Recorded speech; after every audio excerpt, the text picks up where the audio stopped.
Charles Lucky Luciano, born Salvatore Lucania in 1897 in Sicily, probably did more to create the modern American mafia and the national criminal syndicate than any other single man. Luciano led a group of young Italian and Jewish mobsters against the older set of so-called mustache Petes, and in the process set the stage for the mob to grow beyond the limits of bootlegging profits to become, in the words of his friend Meyer Lansky, bigger than United States Steel.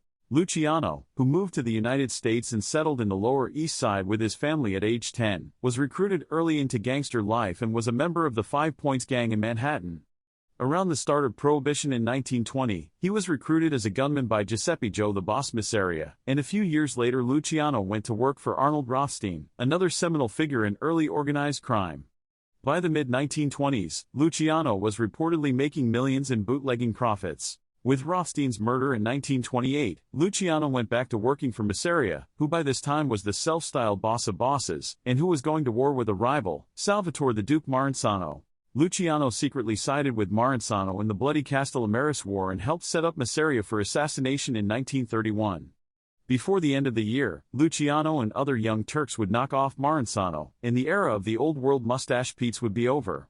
With Maranzano's assassination by a gang from Murder, Incorporated, allegedly including Joe Adonis, Bugsy Siegel, Albert Anastasia, and Vito Genovese, all of whom would go on to well-known roles in the mob, Luciano inherited the crime family that would eventually become known as the Genovese family. A natural organizer, Luciano continued the Committee of Five Families, which was established by Maranzano and would control East Coast rackets for decades. But rather than naming himself boss of bosses, as Maranzano had, Luciano called himself the chairman of the board. Further, he established and hosted the first national meetings of what became known as the Commission, a national criminal syndicate, all in the name of avoiding unnecessary bloodshed and maximizing profits for all the families. But all of that meant Luciano was a very public leader of the mob, and that drew attention from law enforcement, and specifically from a young prosecutor in New York named Thomas Dewey. Dewey and his assistant, an African-American attorney named Eunice Carter, noticed that many of the prostitutes who were being arrested were represented by the same bondsmen and attorneys working for Luciano.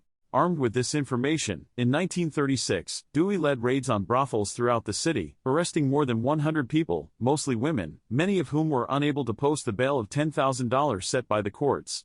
Some of those arrested provided information to the prosecutors that led to Luciano's arrest and trial that same year. On June 6, 1936, Luciano was convicted of 62 charges of compulsory prostitution. He was sentenced to 30 to 50 years in state prison. Luciano turned over leadership of the National Commission to Frank Costello. That wasn't the end of Luciano's story, however. During World War II, the government needed the mob's help to keep the New York docks free of strikes, sabotage and other problems. Luciano agreed to help, on the assumption that he would get a break on his sentence. Dewey, the former prosecutor, was now New York governor and in a position to grant clemency. After the war ended, Dewey commuted Luciano's sentence with the understanding that the mob leader would leave the United States, which he did, returning to Italy as a deportee. Luciano still maintained his ties to the American mafia as a sort of elder statesman.